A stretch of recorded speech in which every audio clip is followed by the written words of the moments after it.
This is Sybert signing into Kane's Wrath on the map Desert Rampage. Not a map I've ever seen before, as far as I know. In the north as the red Zocom. This is BikeRushOwnz. And this is a blue field map. Okay, so the crane makes sense. Meanwhile, on the right side, as the green, as the steel talons, this is space. Not going crane first, kind of interesting. He went for the Tib Spike and the Scout, and in the south, as the Cyan, as the Scrin, it's Futurama. And rounding out this 4-player 2v2, this is as Reaper 17. Oh man, Senna. Wow, getting the drop on these descents must feel so good for BikeRushOwnz. I mean, not only seeing those descents, but stopping them that far out must feel so good. Double refinery play from BikeRushOwnz. Everyone else, it looks like just going single refinery, regular into War Factory. No, it is a crane down here for Senna. So Senna is going to be going actually both fields at once, getting his War Factory, I assume, at the same time. But anyways, we do have Zocom, Steel Talons, and then on the south side, Reaper, and it's not Traveler 59, it's just regular old Scrin. It would be kind of funny if it was all of the sub-factions from Scrin and GDI versus each other, but we got Futurama kind of disrupting us in that case. All right. Looks like you got one Tib Spike per player. You start on blue Tib, so this is a great way to mix things up. You're even closer than...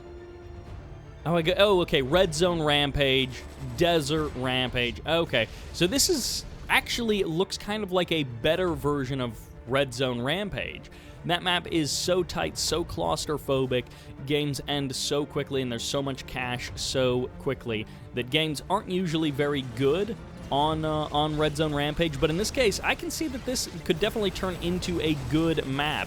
It's got a nice spread, it's got a nice look to it with the blue Tib and with 2 natural expansions right outside of your base, so you've got basically 3 Tib fields worth of income accessible right away, but there's still 3 attack paths pretty much per 3 attack paths total, but with this like outer edge, it kind of feels like you've got 3 lanes per player, and kind of 5 lanes in total.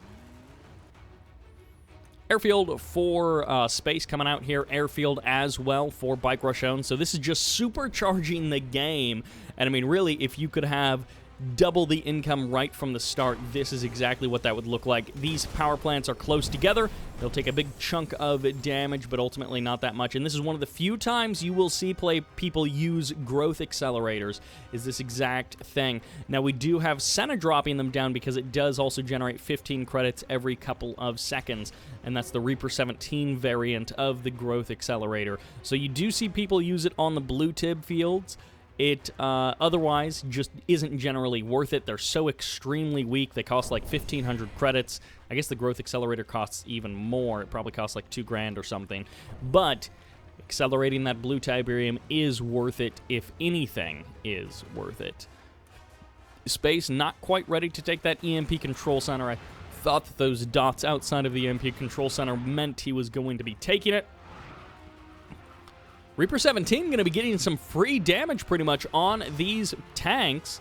At least one tank going to be going down before the engagement even begins, and a rifleman inside of this APC giving you a little bit of extra firepower to kill those Scrin units. I do believe I mentioned, if I didn't, this is R16, so this is not 1.03 or anything like that. We got ourselves an R16 game for this 2v2. Orcas coming over the middle of the map and deciding to turn back over the ridge, hopping that ridge a couple of times just to make sure. And the Reaper 17 forces from Senna are going to be stopped by Mammoth tanks. Of course, he's playing Zocom, so there's no railguns on these Mammoths. These are just going to be regular old Mammoth tanks coming in, and the Orcas did take a little bit of damage. I don't know that they actually did anything against the forces of Futurama, but we shall see. Marv assembly complete. And the Marv, the last step in the pie for BikeRushOwnz. He's going to be getting himself a Zocom Powerhouse Marv. Is it going to be 4 Zone Raiders or a couple of Engineers? And it is going to be the Engineers and the Zone Raiders mixed together.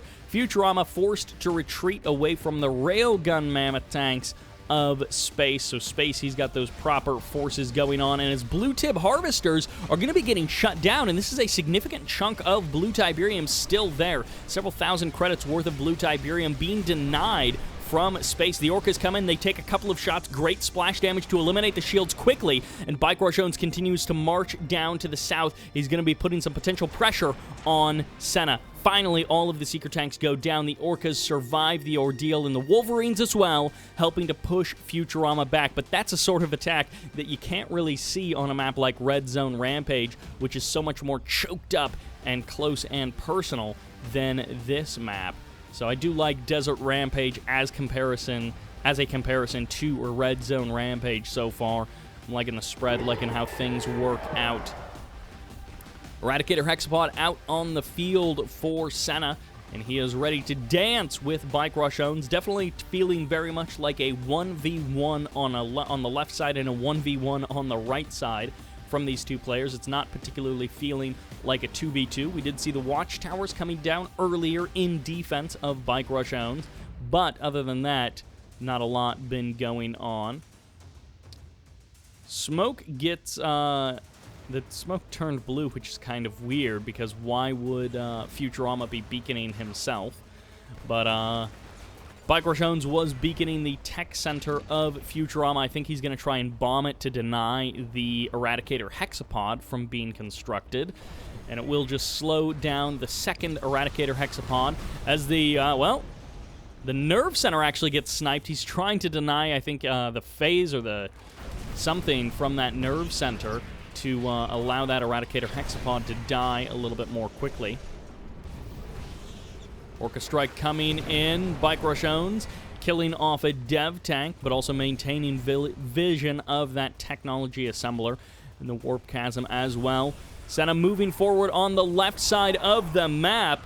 The Eradicator Hexapod going to be stepping forward. There's the EMP grenades locking down that Eradicator Hexapod and keeping it alive. There's the phase to save the Eradicator and allow it to survive this onslaught. As the Marv does back up from the front line, the Eradicator Hexapod is safe. And there's the other Eradicator Hexapod out on the map. And a great drop of those Zocom Orcas on the left side of the map as he calls in that support power, and this is going to get messy between the two sides of the map. The Eradicator Hexapod just now stepping out. It's got 3 descent squads in it, so it has got a lot of power, and there's the Stasis Shield going to be locking down 4 behemoths at once and allowing Futurama to get up close and personal with this army. There's still a couple of Mammoth tanks are here, but no Marv and the Orcas are not engaging in this fight, so these behemoths are just going to get locked down. A Mammoth tank also getting locked in by that shield, and there's the EMP barely missing the Eradicator Hexapod on the first go, but it gets it on the second, and then these behemoths are just going to unload fury onto the Eradicator Hexapod. The Orca's waiting for the opportune moment to strike, and Space has cleared out his laser-wielding alien opponent, and a Futurama's army falls, but Futurama is broken. Never mind. I was going to say Futurama may not be broken, but Futurama literally leaving the game, and he has got nothing left. So it's up to Senna on the left side of the map to take down BikeRushOwnz and then curve around and kill Space. What a powerful combination of support powers that Space called in there at the last possible second. And now BikeRushOwnz taking a huge amount of damage on his Marv from so many tripods on the left side of the map. And now the Crush is going to be coming in as the EMP once again locks down that Eradicator Hexapod. But the tripod goes for the Crush. The EMPs from BikeRushOwnz are money as they lock down more tripods. Even a Gunwalker getting cemented into the ground. But there are so many units here from Senna. The forces will not be stopped as Space curves around from the south side of the map to support BikeRushOwnz and come through in the reinforcements. BikeRushOwnz is going to be losing his forward expansion to the forces of Senna. He's even forced to sell off his MCV as he sells off and fire sales so many of his front line units. Space finally coming through. Senna going to be not looking to mount an opportunity on the right side of the map. Senna has managed to maintain that growth accelerator over there, which is a nice thing for him to have, but the attack falls short. The attack does not land, and Senna backs off to get himself another Eradicator Hexpod, so he is not giving up. He's still got enough cash to get out an Eradicator Hexpod. He's going to be dropping down the Ichor Seed, and I don't know, maybe he'll even be trying to call in Overlord's Wrath to get himself another Tib field started.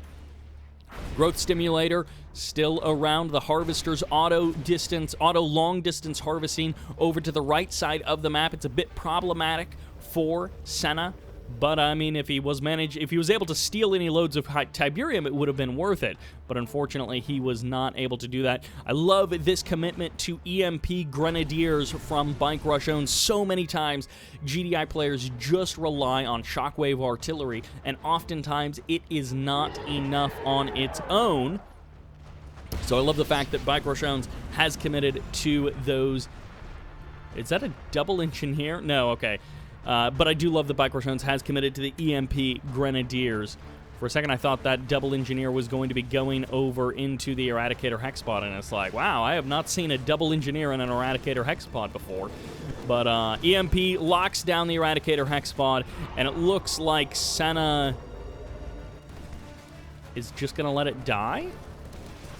I guess this Eradicator Hexpod is just going to get wiped out as this Buzzer Swarm support power gets called in and clears out a huge swath of BikeRush's forces. Descents trying to curve in from the side and disrupt BikeRush's army. The infantry have been absolutely demolished as BikeRush's forces sort of fall to pieces, and Senna's reinforcements come through in a big, big way. At the same time, Space is going to cut in from behind Senna with a massive GDI force.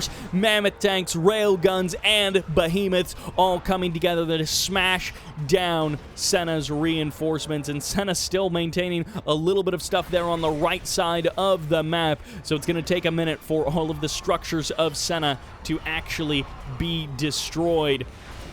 Space continuing to carve his way through the main base of Senna and just going to absolutely crush everything in his path, but at the same time, in the north, Senna coming forward, and BikeRushOwnz has no strength left to face the Reaper Armada as he just loses his Marv there. It just gets annihilated by the overwhelming lasers of Senna.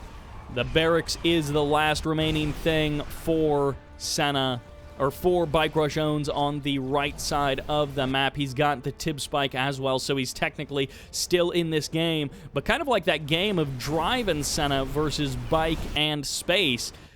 Ooh, the drone ship on the left side of the map, it actually gets spotted, so that's Senna's play, is he's got his drone ship on the move, and it's just slowly following behind his army, and actually an engineer is going to be heading off into the corner, another engineer going to be grabbing that Tib Spike, and Senna is actually going to try for a base race, because he's got this little spread of buildings. He can actually initiate a base race with Space so far out of position. Space was not able to shut down the base of Senna because the drone ship is just too far away, heading away into the wild blue yonder. BikeRushOwnz with the last couple of units out of that Tib Spike cache. He gets the last couple of rocket squads to send out into the world, and BikeRushOwnz is about to be knocked out of this game. BikeRushOwnz has been defeated. Futurama and BikeRush out of the game. It's down to Space and Senna, which I think is what it came down to. It might have been Drive and Space. I don't actually remember, but this drone ship getting chased in the slowest motion chase you have ever seen. Space just needs to kill something, and Senna just needs to eliminate I don't know what. Oh, the MCV finally on the move for Space, and it's going to come down to who can kill the MCV faster, but the pit bulls are faster than the drone ship. And I mean, hey, you thought that space race in Star Wars was slow. This was somehow even faster than that. I thought it was going to be slower, but it was indeed faster. It's the power plant on the right side of the map, the one thing that Senna has going for him, and he's just hunting down that MCV somewhere on the map, even using harvesters to try and find where it exactly is that Space has these forces. Space drops a barracks. He just needs to keep a couple of more units around so that he can survive long enough to hold off this army. This is so many tripods, and Senna might just try and dive on the buildings. At the same time, and there's nothing going for the power plant on the right side of the map, so Senna is safe, and he just needs to dive on the buildings. He's worried about the army a little bit here. It's so much firepower from Space, and Space coming in to save the last barracks. The last 2-3 tripods are going to fall before the barracks does. And Senna, with I think only an engineer left, I don't think is going to be able to clean up Space. Yep, Space has done it. Senna has nothing left other than this power plant, and Space can actually take all of these Reaper tripod husks for himself. Space coming down to this last structure and hunting desperately, as I don't know why Senna is still in this game. I mean, I think he has literally no units that are other than harvesters, but that will do it. Senna has been defeated, and that will close out a pretty epic 2v2 with BikeRush and Space against Senna and Futurama, a massive 2v2 on Desert Rampage. An action-packed 16 minutes. By the way, a big thanks to all the folks who support me over on Patreon. The tips over there do certainly help over the course of this year to smooth things out. I work freelance, and it's just been nice to have the Patreon tips as an additional source of income, but also to help offset the number of hours that this takes. But that will do it for this video, for this game. Thank you all very much for watching. I hope you enjoyed it, and this is Sybert signing out.